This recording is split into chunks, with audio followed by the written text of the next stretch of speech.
In the winter of 2004, a plainclothes police officer stood in line at a fast food restaurant in Texas. Casually, he turned to scan the room. The man appeared to be simply looking around, glancing at the establishment and other customers, just as many people do while waiting in line. But in reality, his focus was on two individuals dining by the window. At the mere sight of them, his hair stood on end. Instinctively, the officer reached for his weapon, concealed beneath his shirt. Signaling to his partner, he headed straight for the table by the window, revealing his cover. At dawn on June 18, 2004, the Burnett County Emergency Services in Texas received a report of a burning vehicle. The caller had been driving to work when he noticed a car that had veered off the road and was engulfed in flames.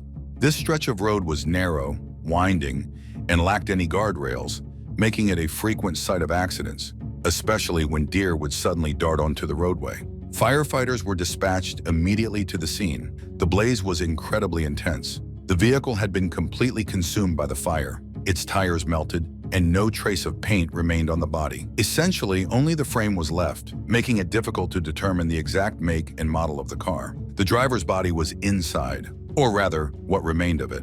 Emergency responders had never seen anything like it before. Typically in fires, the skin and some muscle tissue burn away, but the skeleton remains intact. In this case, barely a quarter of the body was preserved, and the skull had completely disintegrated into fragments. Soon after emergency responders arrived at the scene, another car pulled up. A woman jumped out and introduced herself as Lori Daniels. She explained that her son, Clayton Daniels, was supposed to take this road the previous evening on his way to her home in Marble Falls. Clayton had planned to pick up some car parts from his mother and drop off a box of books for her, but he never arrived. That morning, Lori's daughter-in-law, Clayton's wife, Molly Daniels, called her. Molly sounded slightly annoyed because she and Clayton shared a car and she needed it to get to work, but Clayton still hadn't come home. Lori was confused because her son had never shown up at her house, and she assumed he had changed his plans. It appeared that Clayton had left home around 11 p.m. His mother, not seeing him arrive, figured he had decided otherwise. Molly, in turn, assumed Clayton had stayed overnight at his mother's house. That meant the young man had been missing for several hours before anyone realized it. Since Molly didn't have the car, the two women decided that Lori would drive along the route Clayton usually took and see if she could find him. Needless to say, she was terrified when she saw emergency vehicles on the road. After speaking with the police, Lori called Molly to tell her about the accident. When Molly was finally able to arrive, she explained that Clayton had been driving a 1999 Chevrolet Cavalier. The car belonged to an acquaintance of hers who had allowed Molly to use it temporarily. The burned-out vehicle that firefighters had just extinguished closely resembled that model. Everything pointed to Clayton Daniels being the victim. The items found inside the car further reinforced this assumption. Despite the fire's destruction, some belongings that had belonged to Clayton remained, and Molly was able to recognize them. Up until that moment, she had managed to keep herself together, but now she completely broke down. She screamed, cried, and fell into a hysterical fit. Molly and Clayton were a very young married couple. She was 20 years old and he was 22. They lived in Leander, a suburban area of Austin, Texas. Molly worked as a secretary at a local construction company and was well regarded as an employee. Clayton was a mechanic, but he had been out of work for some time. Because of this, he stayed home with the kids, 4-year-old Caleb, Molly's son from a previous relationship, and their 1-year-old daughter, Harley. They had named the girl Harley because Clayton was passionate about Harley-Davidson motorcycles. The children adored him, especially Caleb. Now 2 kids were left without a father, and Molly, at just 20 years old, was a widow. Meanwhile, officers examined the road and found no signs that the vehicle had attempted to brake before rolling off the embankment. Their initial assumption was natural. Driving on a dark road late at night, with almost no other cars around, Clayton, exhausted after watching his young children all day, may have fallen asleep at the wheel. The officers wouldn't have been surprised to learn that he had a drink or two before driving. Despite Molly's emotional state, they had to question her. First, they asked if Clayton had a habit of drinking. Molly admitted that he occasionally indulged in alcohol, but she insisted that on that particular night, he hadn't been drinking. She had seen him completely sober before he left. Besides, he was young, healthy, and physically strong. It was unlikely that he would have suddenly felt so unwell that he couldn't handle the situation on the road. The remains of the body were unusually scarce, but detectives still hoped that the autopsy would provide some answers. Even though the teeth hadn't survived, the medical examiner managed to find a small piece of lung tissue. To his surprise, there was no soot present. The key fact about fire-related deaths is that people don't die from the flames themselves, but from inhaling smoke. So the absence of soot in Clayton's lungs was highly suspicious. It suggested that he had died before the fire even started. In his report, the medical examiner stated that the cause of death was undetermined and that further investigation was required, adding yet another mystery to the first 24 hours of the case. By this point, everyone understood that Clayton had burned to death in the car. However, it was necessary to officially confirm that it was indeed him. Since the fire had destroyed even the victim's teeth, the only accurate way to identify the driver was through DNA analysis. Specialists collected DNA samples from both the victim and Clayton's mother. Both samples were sent to the laboratory for testing, but it would take several months before the results were ready. Meanwhile, upon hearing about the tragedy that had befallen the Daniels family, people rushed to help Molly, who was mourning the loss of her husband. Tough times had arrived for her. Before, her husband always took care of the children, but now Molly had to either send the kids to daycare or find a nanny. However, she didn't have the means to afford it. That's when her neighbor offered nanny services for $120 a week. This was a very favorable offer, especially considering that she had 2 children. Molly's colleagues also chipped in, giving her $1,000 for expenses, paying her electricity and water bills, and filling her fridge so that she and her children wouldn't go hungry. Meanwhile, specialists examined the vehicle to understand what led to the fire. From a mechanical standpoint, the car was in good condition. However, there was one oddity. Typically, fire starts under the hood and moves towards the back of the vehicle. In this case, though, the first area to ignite was the passenger side seat. Moreover, the experts believed that the source of the intense fire was fuel from the gas tank, but the fire never reached it. Laboratory analysis of samples from the car revealed traces of an accelerant on the driver's seat. This meant that Clayton's death was not an unfortunate road accident. Someone had deliberately set the fire, clearly intending to kill the young man. Trying to understand who might have wanted such a terrible death for Clayton, detectives unexpectedly discovered that he had many enemies. In addition to his extremely volatile character, which led him to get into fights over any reason, he had already attracted the attention of the law. 10 days before the incident, Clayton pleaded guilty to sexual assault. When he was 16, he sexually assaulted his 7-year-old cousin. The girl took almost 7 years to find the strength to go to the police. She reported that Clayton not only sexually assaulted her, but also beat her. Clayton denied the assault, as if he didn't raise his hand against his 7-year-old cousin and only assaulted her, it would somehow make a difference. In any case, Clayton was sentenced to 30 days in jail and 10 years probation. After the sentencing, the girl's family, particularly Clayton's uncle, were enraged. In their opinion, this was some sort of mockery of justice, not a sentence for a rapist. They even threatened Clayton with death. Of course, Clayton's uncle immediately became a suspect in his murder, as his desire for revenge on his niece's abuser was obvious. But the man had a strong alibi. Therefore, he was immediately excluded from the list of suspects. However, that didn't change the fact that Clayton was disliked in the town. It was so bad that even at his funeral, where it's customary to say only good things about the deceased, Clayton's best friend, bidding him farewell, said that the world will be better without him. The investigators decided to speak with Molly, hoping she would list people with whom Clayton had conflicts. However, the woman suddenly tried to steer the investigation in a completely different direction. She said that Clayton was afraid that the assault charges would prevent him from spending time with their children. She claimed that he had been depressed due to the problems that had piled up on him and might have decided to end everything himself. The investigators could not believe their ears. From their experience, they knew that even if the deceased had indeed made such a decision on his own and wasn't murdered, family members would deny the obvious until the very end. They refused to believe that someone they loved could do such a thing to their own life, and they certainly wouldn't express such an assumption themselves. But even if Molly were one of those people who view the world without rose-colored glasses, no one would dare to commit self-immolation because it is unbelievably painful.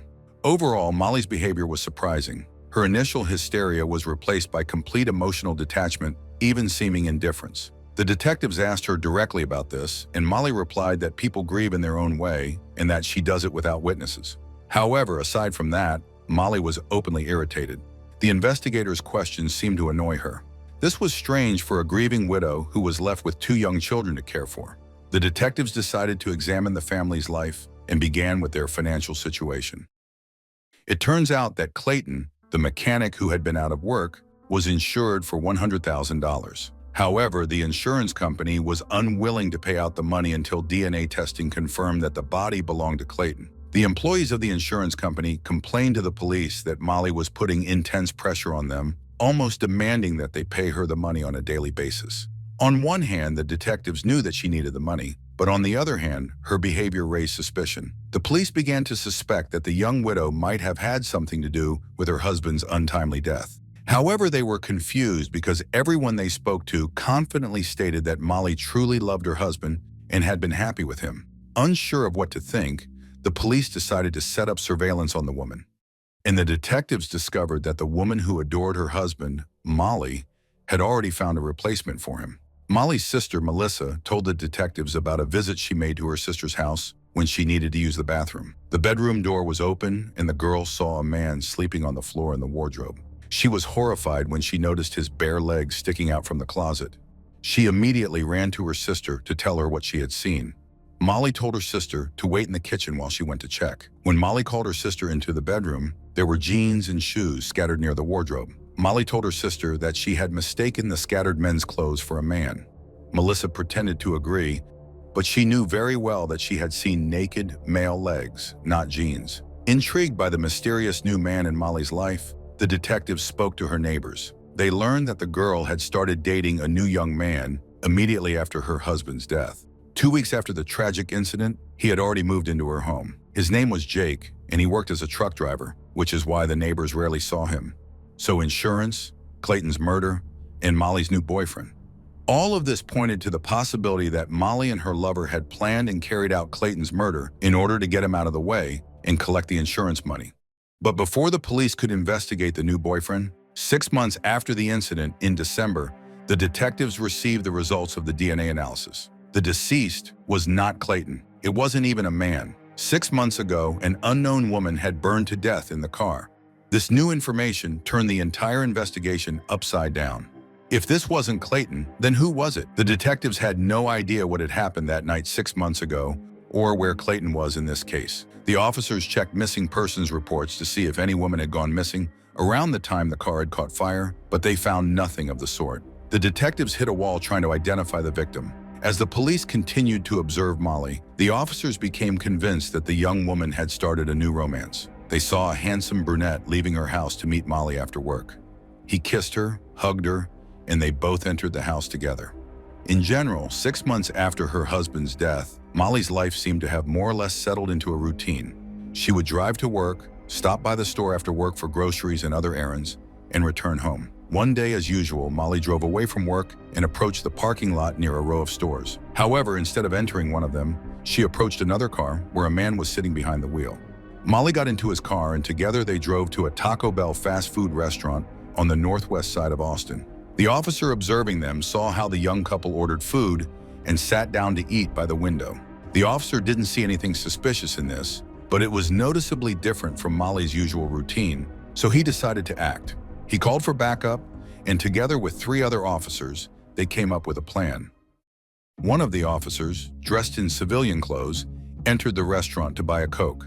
While standing in line, he casually looked around as if surveying the establishment and the other patrons. However, his main focus was the couple by the window, Molly and her new boyfriend. Suddenly, he noticed something that made his eyes widen in disbelief. He forgot about his cover and his role as a civilian. His hand instinctively reached for his concealed weapon. He signaled to his partner standing nearby and moved directly toward the couple by the window. The officer approached the table, never taking his eyes off the man. He recognized him, even though he had transformed into a brunette.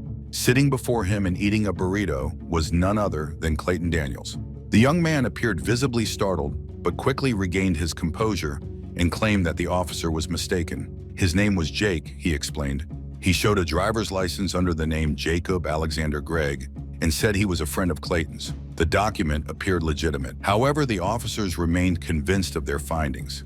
They detained Jake and Molly. Jake didn't resist, but Molly had a meltdown, shouting that they couldn't arrest her because she hadn't done anything wrong. Both were taken to the station, but neither of the detainees wanted to talk to the police. The officers quickly confirmed that Jake was, in fact, Clayton Daniels, somehow having obtained fake documents. Clayton had staged his own death. This was now indisputable. But another important question remained: the body in the car. Did Clayton kill someone and plant the body in the vehicle? Neither of the spouses admitted to anything. Molly only claimed that Clayton had allegedly reappeared a month after the incident, as if nothing had happened, and that was all she knew. As is often the case, criminals don't want to talk to the police, but they are more than willing to communicate with other inmates. A cellmate of Clayton's reached out to the detectives, claiming that Clayton boasted about how cleverly he had come up with the idea to dig up the body at the cemetery. He explained that Clayton got into trouble and wanted to disappear, so he dug up the body and staged his own death. The detectives tried to speak with Molly again, and she admitted that she knew where Clayton had buried the body. She described the approximate location of the necessary grave. Armed with this information, the police found the necessary cemetery. Although half a year had passed, they discovered a disturbed grave with signs that the soil had been dug up. Additionally, the decorative elements that should have been standing nearby were scattered around. Upon digging up the grave, the officers realized they were not mistaken. The tomb showed signs of being tampered with by some kind of tool. It was empty. A DNA comparison between the pillow from the grave and the body of the victim from the burned car showed a match. The victim turned out to be 81-year-old Charlotte Davis, who had died of natural causes 6 months before the staged death. She had spent nearly her entire life in a nursing home due to developmental disabilities. She had almost no family or friends, but the staff at the nursing home had cared for her.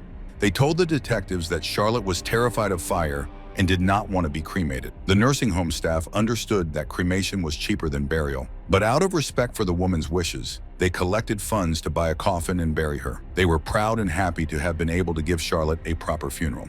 Therefore, when they were informed that the deceased body had been exhumed and used for a crime, soaked in lighter fluid and set on fire, they were horrified. Now it was clear why the body had burned so intensely. It had been embalmed, and embalming fluid is highly flammable.